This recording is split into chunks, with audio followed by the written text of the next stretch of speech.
J'ai empoisonné le champagne de mon beau-père d'un geste si subtil que personne ne l'a vu venir. Ses yeux se sont écarquillés quand les bulles ont touché ses lèvres.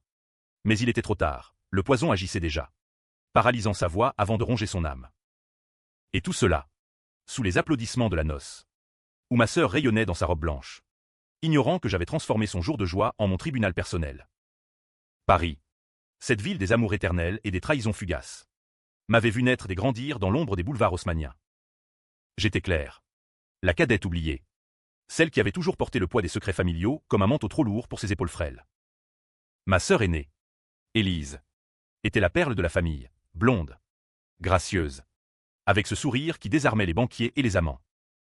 Moi, j'étais la tache sombre, la fille qui avait fui l'université pour des jobs précaires, qui collectionnait les nuits solitaires dans un studio exigu du Marais. Mais ce mariage, oh, ce mariage, allait tout changer. C'était censé être l'apothéose d'Élise. Un conte de fées moderne dans une cathédrale gothique du 5e arrondissement, avec des invités en smoking et des robes de soie. Et lui, Antoine de Vaucourt, le beau-père en question, trônait au centre de tout, avec son air de aristocrate déchu, ses cheveux poivre et sel et son regard qui transperçait comme une lame. Tout avait commencé 15 ans plus tôt, dans la brume automnale de la Normandie, où notre père, un modeste vigneron de Bordeaux transplanté à Paris pour un boulot dans la finance, avait croisé le chemin d'Antoine. Père travaillait comme comptable pour la société d'Antoine, une firme d'import-export qui sentait le cognac et les magouilles fiscales. Antoine était déjà alors un requin, souriant en public, impitoyable en privé. Il avait promis à Père une promotion, un partenariat qui nous sortirait de la précarité. Mais au lieu de cela, il l'avait piégé. Une fraude massive, des comptes falsifiés, et Père s'était retrouvé avec les menottes aux poignets, accusé d'avoir détourné des millions. J'avais 16 ans, Élise en avait 20. Elle avait pleuré, supplié, mais Père avait tout pris sur lui. C'est pour vous protéger, avait-il murmuré avant de partir pour la prison de Fresnes, où il s'était pendu 6 mois plus tard. Suicide, disaient les rapports. Mais je savais. J'avais vu les lettres anonymes, les regards fuyants d'Antoine lors de l'enterrement. Il avait manigancé pour que Père porte le chapeau, effaçant ses propres traces d'évasion fiscale vers les îles Caïmans. Et Élise, elle avait rencontré Antoine des années plus tard, lors d'une soirée mondaine, et avait succombé à son charme vénéneux. Il est veuf, tu sais, et si généreux, m'avait-elle confié, les yeux brillants. Généreux, il avait ruiné notre famille. Et maintenant il l'épousait. Le snobisme d'Antoine n'était pas anodin. Lors des préparatifs du mariage, il m'avait ignoré ostensiblement. À la répétition du dîner, dans un hôtel particulier du 7e, il avait passé son bras autour d'Élise, riant à ses blagues, tandis que je restais planté là, mon toast à la main, comme une ombre indésirable. Claire, ma chérie, tu devrais sourire plus, avait-il lancé d'un ton paternaliste, sans même me regarder. Plus tard, en aparté, il m'avait glissé, ton père était un faible. Tu sais. Il n'a pas su assumer ses erreurs. Ses erreurs, les miennes. Celles que j'avais portées en silence. En renonçant à mes rêves pour payer les dettes familiales. En mentant aux amis sur la maladie de père. Ce soir-là, dans ma chambre d'hôtel près de la Seine, j'avais juré sur son alliance usée que je le ferais payer. Pas avec des cris, non. Les Français ne hurlent pas. Nous mijotons. Nous complotons dans l'ombre des cafés enfumés. Les semaines précédant le mariage furent un tourbillon de tension. Élise, radieuse, organisait tout, les fleurs de lys importées de Grasse. Le traiteur étoilé qui préparait un foie gras truffé. Les musiciens de jazz pour la réception au Trocadéro. Moi, j'étais la demoiselle d'honneur reléguée. Celle qui cousait les ourlets et gérait les invités de dernière minute. Antoine, lui, distillait son venin avec subtilité. Lors d'un essayage chez Dior, il avait commenté ma robe, ça fait un peu bohème. Non, Élise mérite mieux que des vibes de Montmartre. Ces mots me piquaient comme des aiguilles, ravivant le souvenir de père en cellule, écrivant des lettres que je n'ai jamais ouvertes. Je commençais à fouiller. Dans les archives familiales, j'avais trouvé des documents, des emails effacés mais récupérables sur un vieux disque dur de père. Antoine avait orchestré la fraude, utilisant père comme bouc émissaire. Pire, il y avait une clause secrète. Un chantage. Antoine avait menacé de ruiner Élise si père parlait, Élise, qui travaillait alors pour une agence de mode liée à sa société. Père avait choisi le silence. Et la mort. Mon plan se forma dans les nuits blanches, bercé par le bruit des klaxons parisiens. Pas de violence brute, cela serait vulgaire. Indigne de notre lignée. Non. Une revanche théâtrale. À la française, un discours qui le dépouillerait de tout. Devant les notables de la société. Les cousins provinciaux. Les photographes de vogue. J'écrivis des pages et des pages. Cachés sous mon matelas. Des mots acérés comme des guillotines. Mais il y avait plus, le poison. Pas littéral. Pas encore. Un métaphorique. D'abord, des rumeurs semées chez les invités. Des allusions à ces affaires troubles. Puis, le vrai, un somnifère puissant. Dilué dans le champagne. Juste assez pour le faire bafouiller. Pour que sa voix, cette voix suave qui avait séduit Élise, se brise comme du cristal. Le jour J arriva sous un ciel de plomb. Typique de juin à Paris, menaçant. Mais les parapluies étaient prêts. La cathédrale Notre-Dame. Encore en travaux, mais louée pour l'occasion. Bruissait de murmures. Élise descendit l'allée. Un vision en blanc ivoire. Antoine l'attendant avec un sourire carnassier. Je la suivais. Mon bouquet de roses noires dissimulant ma rage. La cérémonie fut un ballet de faux-semblants, vœux éternels. Alliance en or massif. Un prêtre qui bénissait sans savoir. À la réception. Dans les jardins suspendus du Trocadéro. Les toasts fusaient. Élise rit. Antoine porta un verre à ses lèvres, le mien. Empoisonné d'un geste furtif lors du service. Ses yeux croisèrent les miens une seconde. Un éclair de suspicion. Mais il but. Les invités applaudirent. Moi. Je souris. Puis vint mon tour. Le micro en main. Sous les lustres cristallins. Face à 200 perdus. Chers amis. Famille. Et toi, Antoine, qui devient aujourd'hui le pilier de la nôtre. Ma voix était calme. Presque chantante. Comme une aria de Debussy. Je commençais par les souvenirs doux, l'enfance d'Élise et moi. Courant dans les vignes de Bordeaux. Père nous apprenant à vendanger. Les rires fusèrent. Puis, le ton bascula. Mais tout pilier a ses fissures. N'est-ce pas, comme celui qui a brisé notre père. Il y a 15 ans. Un silence de plomb. Je sortis les documents. Projetés sur un écran improvisé, j'avais hacké le système de l'événementier la veille. Compte falsifié. Signature forgée. Antoine de Vaucourt. Vous avez volé non seulement de l'argent, mais une vie. Celle de mon père. Qui a porté votre crime comme un linceul. Les murmures enflèrent. Élise pâlit. Agrippant la table. Antoine se leva. Bouche ouverte. Mais sa voix. Sa voix trahissait. Un bredouillis. Un filet rauque. Comme si sa gorge se nouait. Le somnifère faisait effet, paralysie partiale.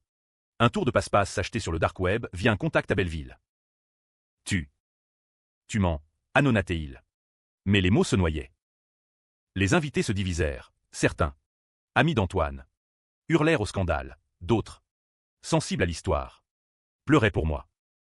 Élise hurla, Claire, arrête, c'est mon mariage. Mais je continuai, implacable. Il t'a aimé, Élise, pour effacer ses traces, pour que je me taise. Mais aujourd'hui, je parle pour les morts. Le chaos s'installa. La police fut appelée, non pour moi, mais pour lui. Des années de magouilles refirent surface, évasion fiscale. Pot de vin à des politiciens. Antoine s'effondra. Muet. Les yeux implorants. Était-ce justice ou vengeance mesquine? Les tabloïds titrèrent, le scandale du siècle ou la folie d'une sœur jalouse. Moi. Je quittai la salle sous les flashs. Le goût amer de la victoire sur les lèvres. Mais le twist vint plus tard. Dans la solitude de mon appartement. Une lettre d'Élise, il m'a tout avoué. Père n'était pas innocent. Il a accepté l'argent pour payer mes dettes d'étudiante. Antoine l'a couvert. Jusqu'à ce que père craque. Mon père. Complice, gagnant le silence par la mort, j'avais vengé un fantôme qui n'était pas pur. Étais-je le monstre? Ou lui? Paris. Indifférente. Continuait de pleuvoir. Les jours suivant le scandale furent un vortex de jugement et de silence. Paris. Maudite Paris. Qui avait vu tant de drames se dissoudre dans la Seine. Me crachait maintenant ses ragots à la face. Les journaux du matin. Le Monde en tête. Titraient en gros caractères, mariage maudit, la belle-sœur accuse. Le beau-père muet. Mon portrait, ce même visage que j'avais vu dans le miroir tant de nuits. Hanté par les yeux de père, ornait les unes. J'étais la vengeresse. La paria. La folle. Élise m'avait banni, un appel larmoyant. Comment as-tu pu?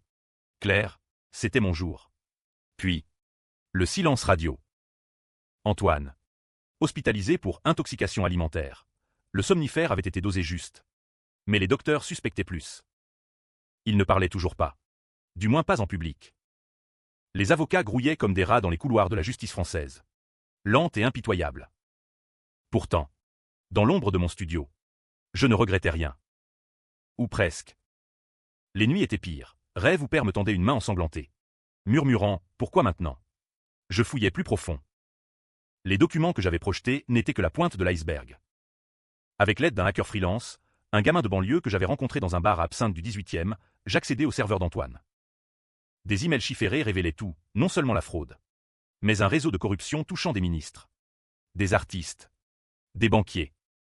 Antoine n'était pas un simple escroc, il était un architecte du pouvoir occulte, celui qui graisse les rouages de la République.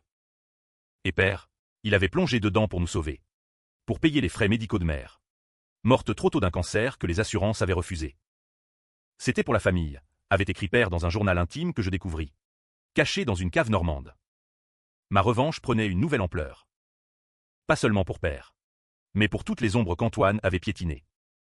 Je contactai un journaliste d'investigation, un certain Laurent, vieux loup de Libération, connu pour ses dossiers sur les élites. Nous nous vîmes dans un café discret de Saint-Germain, sous le portrait de Sartre. C'est du lourd, dit-il, sirotant un espresso.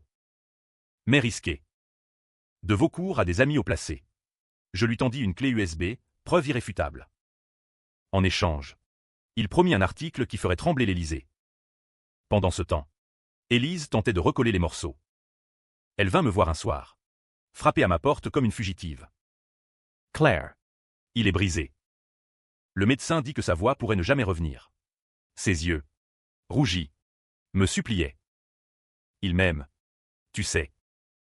Et il a aimé père. À sa façon. À sa façon, je la laissai entrer. Nous bûmes du vin rouge, un Bordeaux de père. Ironie du sort. Elle raconta comment Antoine l'avait courtisée avec des dîners au Fouquet's, des escapades à Deauville. Comment il avait payé ses dettes. L'avait propulsé dans le monde de la mode. Il n'est pas un monstre, murmura-t-elle. Mais je voyais clair, c'était le même chantage. Subtil. Empoisonné. Et moi, Élise, qui a payé pour moi? Elle baissa les yeux. Tu étais forte.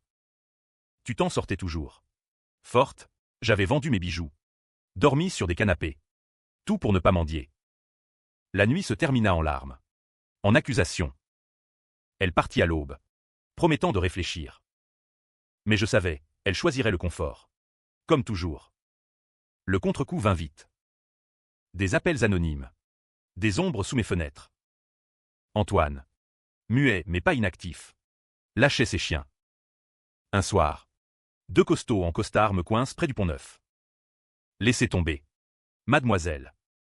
Ou ça empirera. Je ris. Un rire hystérique. Dites à votre patron que le silence est une arme à double tranchant. Ils me lâchèrent. Mais la peur s'installa. Huam et tenace. Je changeai de QG, un appartement prêté par Laurent. Dans le 11e. Quartier des artistes fauchés. Là. Je peaufine le prochain coup. Pas un discours cette fois. Mais une révélation publique. J'invitai la presse à une confession dans un théâtre désaffecté du quartier latin. Venez voir la vérité nue, annonçai-je par mail. Élise apprit la nouvelle et déboula. Furieuse. Tu vas détruire tout. Pourquoi? Un fantôme. Pour un fantôme. Oui. Mais aussi pour l'avenir. L'article de Laurent sortit le lendemain. L'Empire de Vaucourt, fraude. Chantage et suicide maquillés. Les preuves, anonymes. Bien sûr, firent l'effet d'une bombe. Bourse en chute. Enquête lancée par la brigade financière.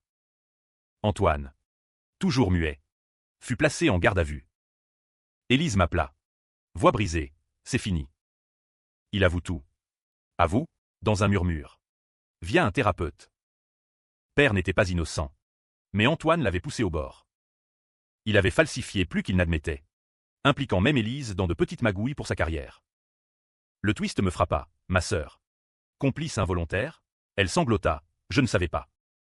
Il m'a manipulé. Comme père. Nous nous réconciliâmes dans un café au coin de la rue. Sous la pluie fine. Pardonne-moi, dit-elle. Je hochai la tête. Mais intérieurement, la rage couvait. La revanche n'était pas finie. Antoine sortit sous caution.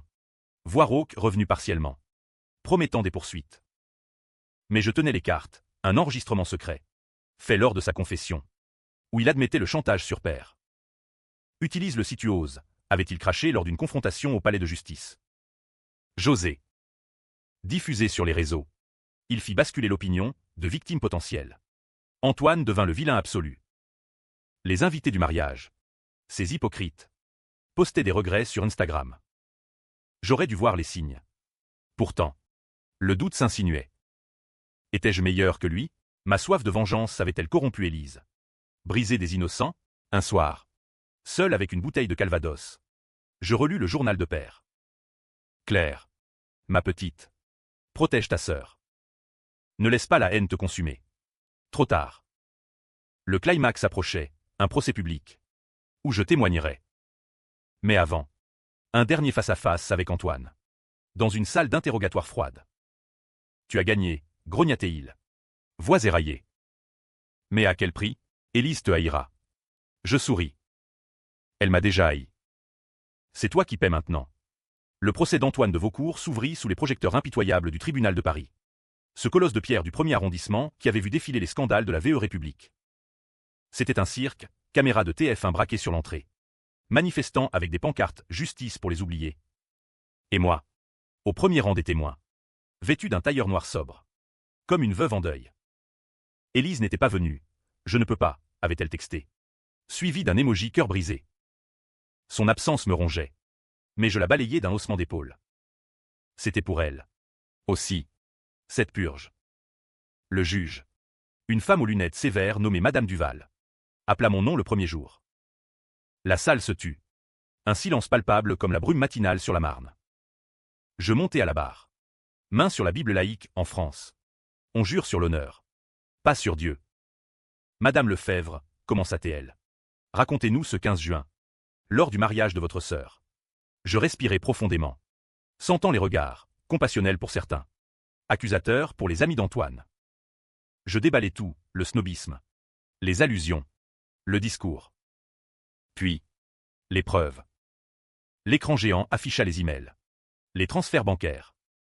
Antoine. Assis à la défense. Blême sous son costume sur mesure. Serrait les poings. Sa voix. Encore faible. Ne servit qu'à bafouiller des dénégations. C'est. Monté de toutes pièces. Les avocats s'acharnèrent. Celui d'Antoine. Un requin de la place Vendôme. Me piégea sur le somnifère. Vous avez empoisonné l'accusé.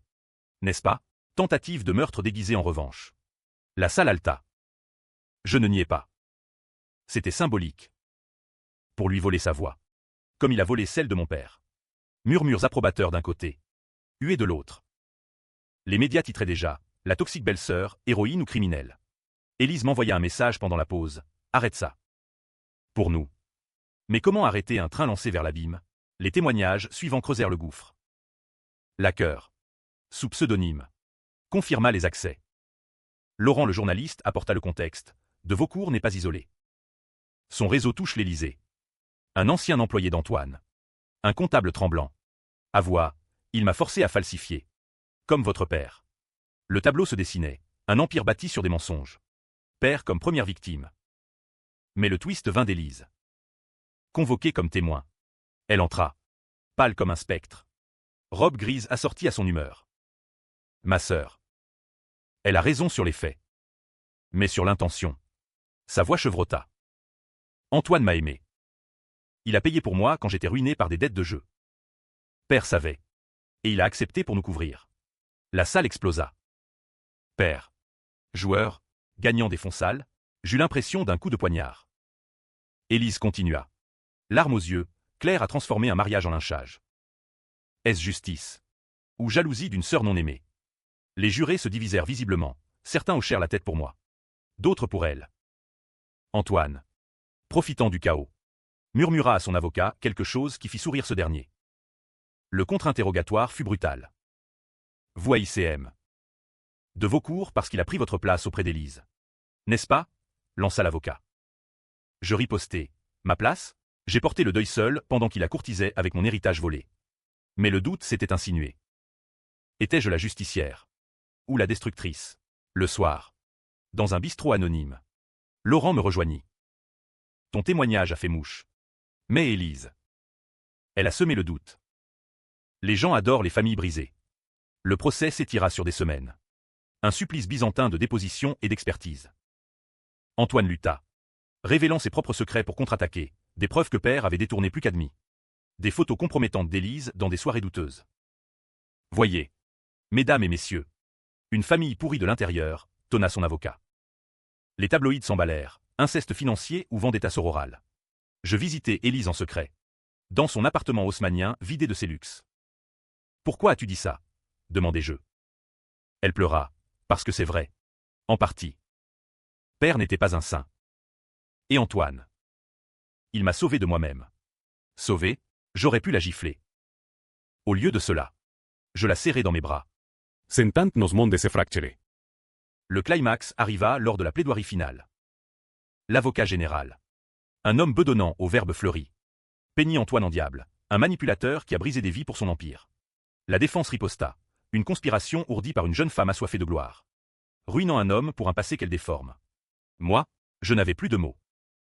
Le verdict pendait. Un Damoclès sur nos têtes. Cette nuit-là, je rêvais de père. Riant, la vengeance est un vin qui tourne au vinaigre. Réveil en sueur. Je compris, le vrai poison était en moi. Le verdict tomba un mardi pluvieux. Comme si le ciel parisien pleurait les illusions perdues. La salle du tribunal. Imprégnée d'odeurs de vieux bois et de tension. Se figea quand Madame Duval prononça « Antoine de Vaucourt. Coupable de fraude aggravée. Chantage et complicité dans un suicide. 10 ans de prison ferme. Plus des amendes qui le ruineraient. Pas de mention pour le somnifère, acte impulsif sans intention homicide, selon les experts. » La salle explosa, cris de joie des victimes anonymes. Sanglots d'Élise au fond. Et moi. Debout. Un sourire figé qui masquait le vide. Antoine. Menotté. Me fusilla du regard. Sa voix. Revenue mais éraillée. Cracha un dernier venin. Tu as gagné la bataille. Claire. Mais la guerre? Ta sœur te détestera éternellement. Dehors.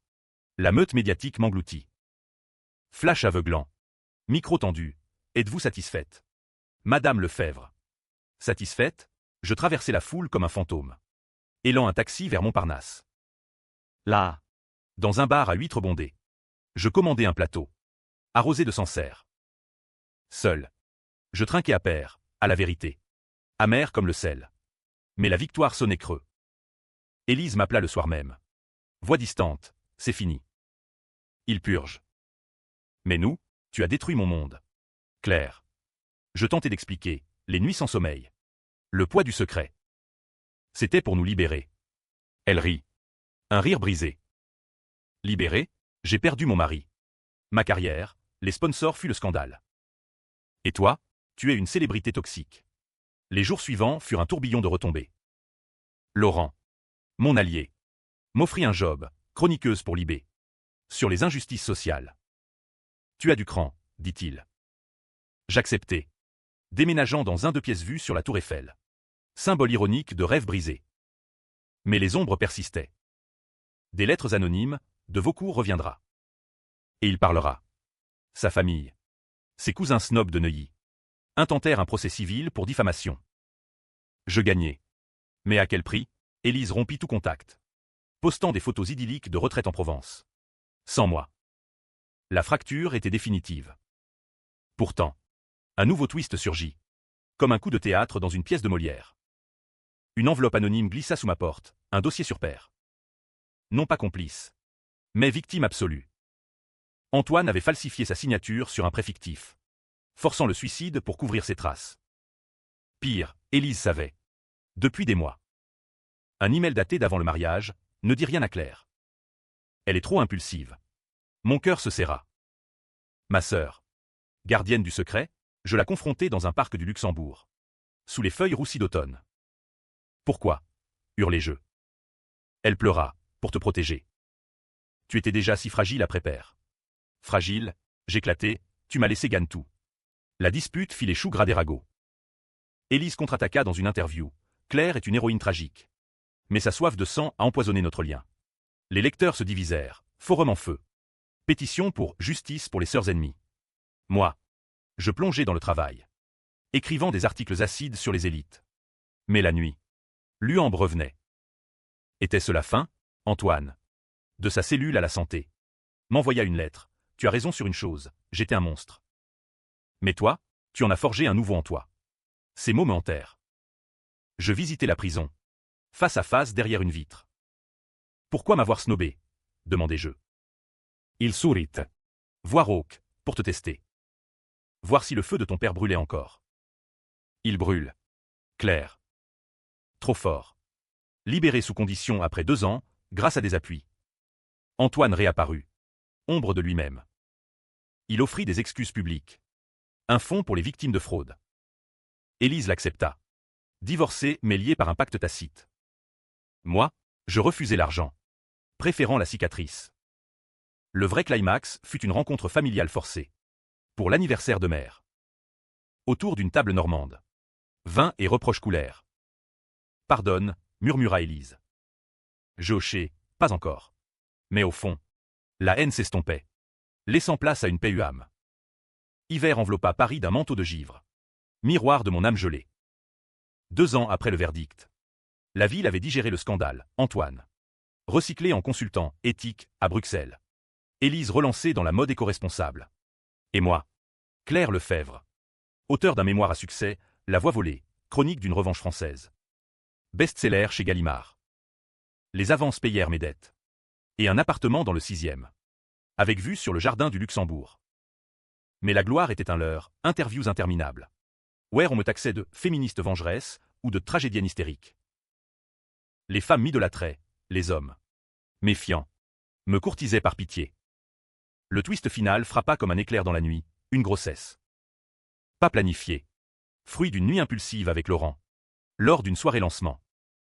Élise, apprenant la nouvelle par un appel hésitant, débarqua avec un bouquet de lys, ironie. Ses fleurs de deuil et de pureté. Un bébé? Claire. C'est merveilleux. Nous pleurâmes. Rime. Et pour la première fois. Parlâmes vraiment. Elle avoua tout, le secret gardé non par malveillance, mais par peur de me perdre. Tu étais ma roche. Même dans la tempête. Je lui confiai mes doutes, la vengeance m'avait libéré. Mais vidé. Et Antoine? Demandai-je. Elle haussa les épaules, il paie. À sa façon. Réformé. Ou du moins, il essaie. La naissance. Au printemps suivant. Dans une maternité du 14e. C'est là notre rédemption. Un garçon. Aux yeux sombres comme père. Prénommé Étienne, hommage discret. Élise fut la marraine. Antoine. Absent. Mais il envoya une lettre, protège-le de mes erreurs.